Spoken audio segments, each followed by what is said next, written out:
amigo ya de La Razón. Gracias por estar acá nuevamente, Carlos, bienvenido. Claudia, un placer estar con ustedes siempre. Y estamos vía Zoom junto a Gabriela Montaño. Gabriela, ¿nos escucha bien? ¿Qué tal, Gabriela? Gabriela Montaño, vía Zoom. Muy buenos días, Claudia, a sus invitados también, agradecerles por la invitación.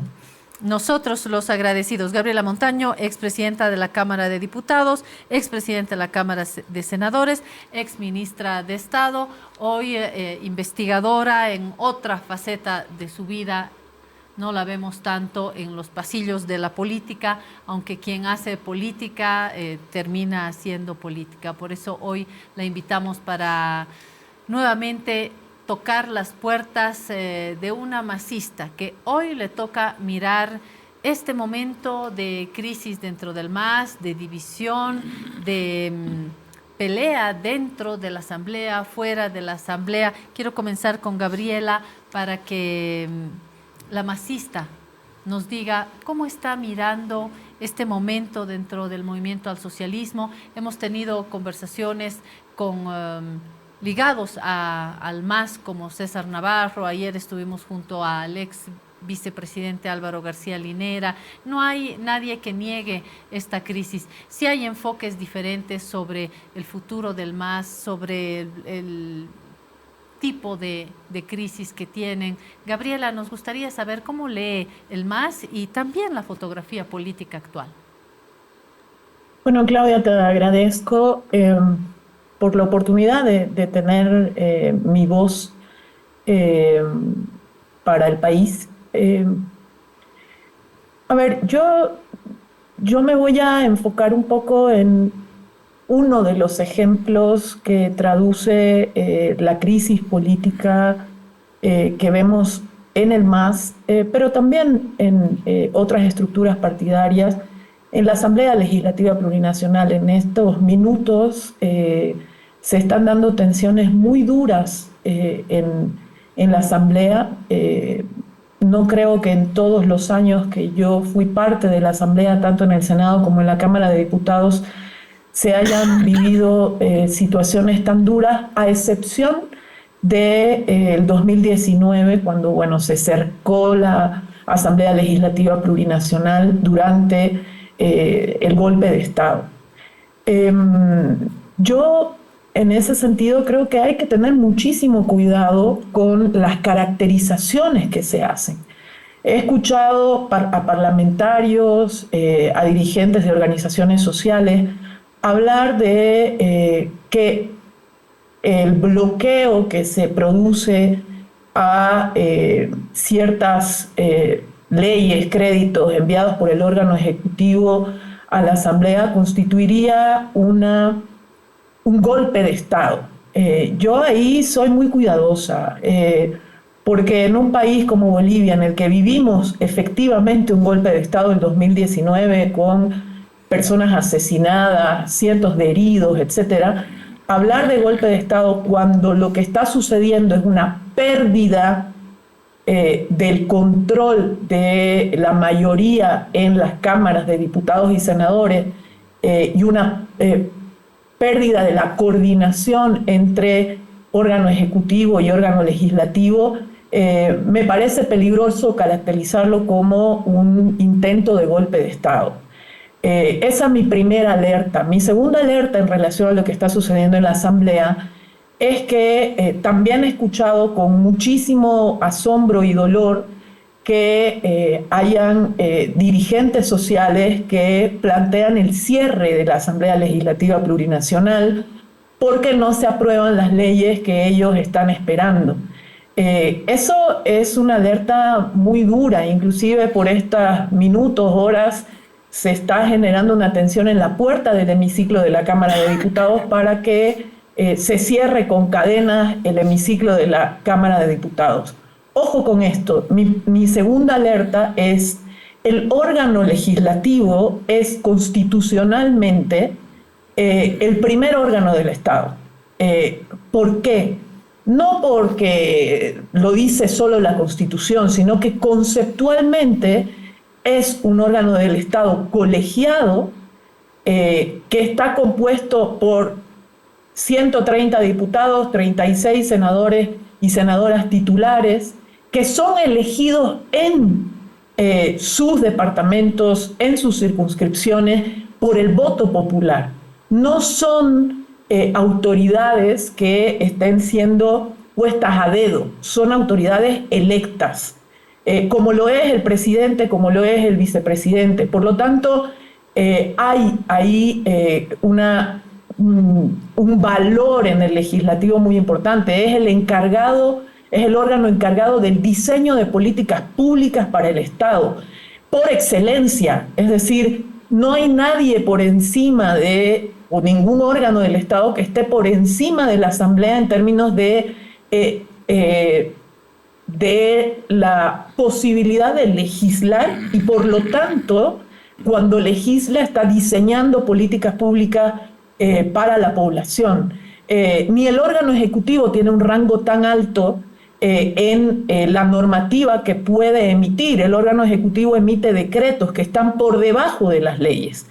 Por lo tanto, cuidado, porque cuando se desinstitucionaliza y se destruye tanto a un órgano del Estado como está sucediendo con el órgano legislativo, cuando la democracia requiere a esa institucionalidad para cualquier cosa, cualquiera de sus atribuciones constitucionales, no la tiene.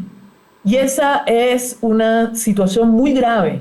Entonces, yo creo que de cualquier forma, porque hay decenas de formas de parar esta tensión tan dura en la Asamblea Legislativa Plurinacional, se puede haber perdido la mayoría que puede coordinar con el órgano ejecutivo, pero jamás se podría llegar a pensar en cerrar al primer órgano del Estado, jamás se podría pensar en que desde el órgano legislativo se está dando un golpe de Estado. Hay que tener cuidado con esas definiciones, Claudia. Gabriela ha ido más allá del movimiento al socialismo y lanza estas dos alertas. Aquí no hay ningún riesgo de golpe de Estado, basta comparar con lo sucedido el 2019, dice Montaño. Y en segundo lugar, ojo con poner cinturones, bozales, manillas a la Asamblea Legislativa por las características que acaba de mencionar. Estas son alertas fundamentales. Carlos quiere ir más hacia el conflicto dentro del MAS o con las oposiciones. ¿Qué es lo que le alerta más a Carlos? Bueno, si tendríamos que ponerle una nomenclatura a este momento político, yo diría que estamos en un momento de polarización destructiva, ¿no? Y este momento de polarización destructiva se caracteriza por un frenesí de acción política para desinstitucionalizar, para atacar los poderes constituidos en busca de la consecución del poder, ¿no? Creo que esta polarización destructiva lo que marca es un síntoma de estos tiempos, que está presente al interior del MAS, pero también está presente afuera del MAS, ¿no? Creo que lo que caracteriza hoy al sistema político es esta lógica destructiva del poder establecido para intentar conseguir el poder. Y aquí hay una lógica que es perversa y que llama la atención y que realmente nos tiene, como usted dice, Claudia, que encender las alarmas. Aquí la lógica es, no importa destruir, si después, aunque sea, puedo presidir las ruinas. No importa incendiar el país, si después, aunque sea, puedo ser presidente de las cenizas. Y creo que eso es muy grave, y creo que eso viene de la multiplicidad de los actores políticos. No es algo que está presente solo en el MAS, está presente en la interna del MAS, con mucha fuerza, está presente esa tensión polarizante que se vivió el 2019, y hoy confluyen esas dos fuerzas. Esa fuerza polarizante de disputa interna del MAS y esa fuerza también polarizante, destructiva, que viene de los sectores de derecha que siempre han sido opositores al movimiento al socialismo. Entonces está configurando un escenario de conflictividad permanente, destructiva, que pareciera que su único objetivo es generar desestabilización con la finalidad de después tomar el poder. Y creo que eso nos tiene que llamar la atención. Eso hoy por el momento está presente en las esferas políticas. Hemos tenido una muestra del bloqueo de los 14 días, pero el riesgo ¿cuál es? Que se da esta disputa en esferas políticas, se da esta disputa en esferas jurídicas y que luego pueda pasar a una tercera esfera, que son las calles. El bloqueo ya ha sido una llamada de atención para mostrar que puede pasar de la disputa discursiva a la disputa física. Entonces creo que ese es el momento y es un momento muy grave al cual le tenemos que prestar atención, porque creo que hoy la población no está alineada con esa lógica de polarización destructiva que tienen las élites políticas. Pero si esto continúa, ese caldo de cultivo fácilmente puede llegar a las calles. Y ya sabemos qué es lo que pasa cuando la polarización se puede llegar a momentos de disputa física en calles donde ya tiene otro tipo de consecuencias. Entonces creo que ese es el momento, creo que hay que prestarle atención. Lo que pasa en la asamblea es sintomático, ¿no? Fíjese, la asamblea, que debería ser el lugar por excelencia de construcción de consensos, de debate, de disputa de ideas, hoy está absolutamente desvalorizado como tal. Voy a tomar las calles, los caminos como un segundo motor para esta segunda ronda, porque se siente que hay un tire y afloje, o un tire y tire más bien, porque se está estirando con rudeza la negociación sin llegar a un acuerdo entre los dos bloques del MAS, donde también intervienen las oposiciones, pero tengo la sensación de que son las fuerzas masistas que sí logran tomar de manera visible las calles y los caminos, sean los artistas, sean los evistas. Las oposiciones aparecen en la asamblea, pero no se sienten, siguiendo la lógica de Carlos, en las calles. Y aquí el tire y afloje, o el tire y tire, tiene que ver con dos conceptos. Los magistrados autoprorrogados, que genera una serie de temores en ciertos sectores, y los créditos que tienen por detrás necesidades y diría urgencias económicas.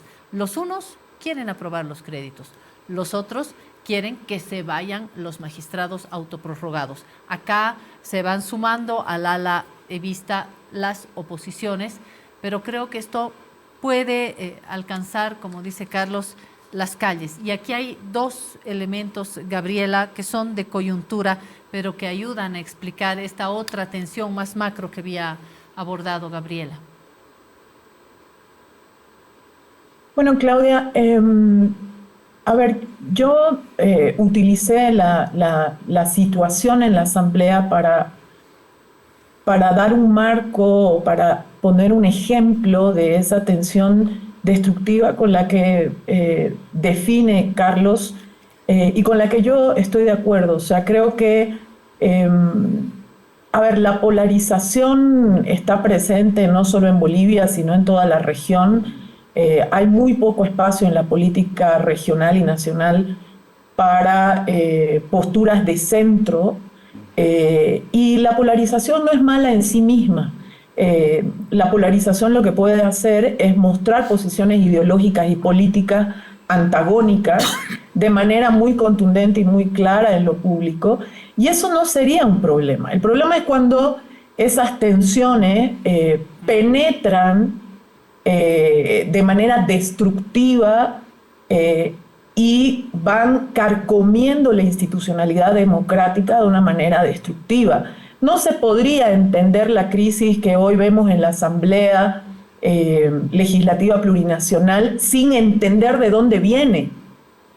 A ver, si yo como órgano del Estado, un órgano legislativo, viene otro órgano del Estado, que es el órgano judicial, Tribunal Constitucional, y me quita atribuciones constitucionales, como el hecho de convocar en interpelación a ministros, me boicotea un proceso de preselección de las autoridades del órgano judicial y después se autoprorroga, evidentemente esa crisis no está originada solamente al interior de la Asamblea Legislativa Plurinacional, está originada también en la intervención que para mi gusto es ilegal e inconstitucional de un tribunal constitucional que se sobrepasa su mandato constitucional y le recorta a la Asamblea Legislativa Plurinacional sus propias atribuciones y nos deja en una crisis, todo con tal de autoprorrogarse en el Poder Judicial y en el Tribunal Constitucional.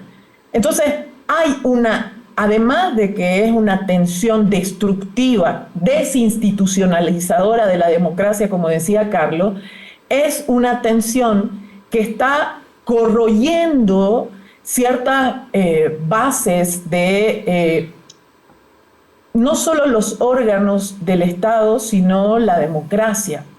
Y eso a mí me preocupa. A mí me preocupa muchísimo, porque la democracia la hemos ido construyendo muchas generaciones después de las dictaduras militares, la hemos ido consolidando y ampliando en estos últimos 17 años de manera muy contundente para las mayorías indígenas, para las mujeres, que antes no eran partícipes de las tomas de decisión en el Estado, y por lo tanto que se vayan fracturando digamos, cierto andamiaje de esa democracia nos tiene que preocupar y nos tiene que alertar.